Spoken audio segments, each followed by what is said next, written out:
யார் இந்த லாட சன்னாசி? குஜராத்தில் இருந்து தமிழகம் வந்த இந்த தெய்வம் எப்படி தமிழ்நாட்டிற்கு வந்தது என்பதனை பற்றி இப்பதிவில் பார்ப்போம். பண்டைய காலத்தில் லாட தேசம் என்னும் பகுதி இருந்துள்ளது. லாட தேசம் தோராயமாக இன்றைய குஜராத். அந்த தேசத்தில் வீட்டிற்கும் ஒரு ஆண் பிள்ளை துறவியாக வேண்டும் என்னும் விதி அமலில் இருந்தது. அவர்கள் குருக்கள் மூலம் அஷ்டகாம வித்தைகள் கற்றனர். கல்யாணம் செய்வதில்லை. பின் நாட்டை விட்டு வெளியேறி வரும்போது அவர்கள் கண்ணில் படுகின்ற தெய்வமாம்சமான பத்தினி இம்ச பெண்ணின் சக்தியை எரித்து தங்களின் உடலில் மேற்படி பெண்ணின் ஆவியை இடது பக்கம் தேக்கி வைத்துக் கொள்வார்கள். பின் யோக நிலையில் குறிப்பிட்டுள்ள கர்மாவின் மூலம் அடைந்து பல சித்துக்கள் ஆடுவார்கள். ஆனால் இவர்கள் சித்தர் இனத்தை சேர்ந்தவர்கள் இல்லை. இவர்களை கண்டால் கன்னி பெண்கள் கதறியெடுத்து கொண்டு ஓடி ஒளிவார்கள். கடைசி காலத்தில் ஞான பூமியான தமிழ்நாட்டை நோக்கி வந்து மற்ற சித்தர் ஞானிகளைப் போல இங்கு அடங்கியுள்ளனர். யோக நிலை அறிந்தவர்களுக்கு கோவில் கிரியா வழிபாடுகள் தேவையில்லை. எங்கெங்கு அங்காள பரமேஸ்வரி கோவில்கள் உள்ளதோ அங்கு எல்லாம் லாட சன்னியாசி அடக்கம் சிலைக்கு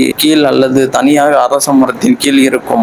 அநேக கோவில்களில் லாட சன்னாசி மார்பளவு சிலைகள் இன்றும் உள்ளன. நெல்லை மாவட்டம் சிவகிரி தாலுகா தேவிப்பட்டினம் கிராமத்தில் 8 கையுடைய பெரிய காளி சிலை உள்ளது. அங்கு லாட சன்னாசி தவநிலையில் அமர்ந்துள்ள முழு சிலை உள்ளது. கங்காள பரமேஸ்வரி என்று அழைக்கப்பட்ட இந்த தேவிதான் பிற்காலத்தில் அங்காள பரமேஸ்வரி என்று பெயர் கொண்டது. லாட சன்னாசி நீண்ட ஜடாமுடிகள் கொண்டு தாடியுடன் சிவவம்சம் பொருந்தியவராக இருப்பார். காவி உடை உடுத்தியிருப்பார். கையில் நீல இரும்பு பட்டையை கொண்டிருக்கும். அதில் பல இரும்பு வளையங்கள் உண்டு. அந்த இரும்பு பட்டையை தட்டினால் ஜல் ஜல் என ஒளியுண்டாகும். அந்த ஒளிக்கு இசைவாக பாட்டு பாடிக்கொண்டு வருபவர்கள் பிச்சை எடுக்க மாட்டார்கள். அவர்கள் ஒரு கிக்கா வைத்திருப்பார்கள். அதில் ஒரு சல்லி காசு போடுவர். பின் அதில் கஞ்சாவை நிரப்பிய பின் பாட்டு முடியும் வரை ஒரு இடத்தில் அமர்ந்து இழுப்பர். கஞ்சா சம்பளான உடன் அதை கீழே கொட்டுவார். அப்பொழுது முன்னே வைத்த சாம்பலான சல்லிக்காசு தங்க காசாக மாறி கீழே விழும். அதை கொண்டு போய் மளிகை கடையில் கொடுத்து அன்றைய சமையலுக்கு தேவையான பொருட்களை மட்டும் வாங்குவார்கள். ஒரு நாளைக்கு ஒரு வேளை மட்டுமே சாப்பிடுவார். எத்தனை பேர் வந்தாலும் தனித்தனியாக சமையல் செய்வர். ஒரே சத்திரத்தில் தங்குவர். பின் பல்வேறு திசைகளில் போவர். தினமும் பாட்டு பாடி தங்க காசு பெறுவர். பல பக்கம் தெரிந்தாலும் கடைசியில் செவ்வாய் பூமியான தமிழ்நாட்டில் ஓர் இடத்தில் அடங்குவர். அங்கு அவர் பக்தர்களால் அங்காள பரமேஸ்வரிக்கு கோவில் எழப்படும். சிவராத்திரி வழிபாடும் மாத பௌர்ணமி இன்றும் நடைபெறுகின்றன. சில இடங்களில் கோவில் இல்லாமல் சமாதி மட்டும் உண்டு.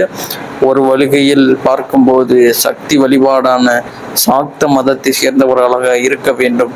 அவர்களுக்கும் சூலாயுதம், புலித்தோல், யோக தண்டம், கமண்டலம் உண்டு. லாட சன்னாசியை வழிபாடுபவர்கள் பெரும்பாலும் ஆதியில் அங்காடி வைத்திருந்தவர்களாகவே இருப்பார்கள்.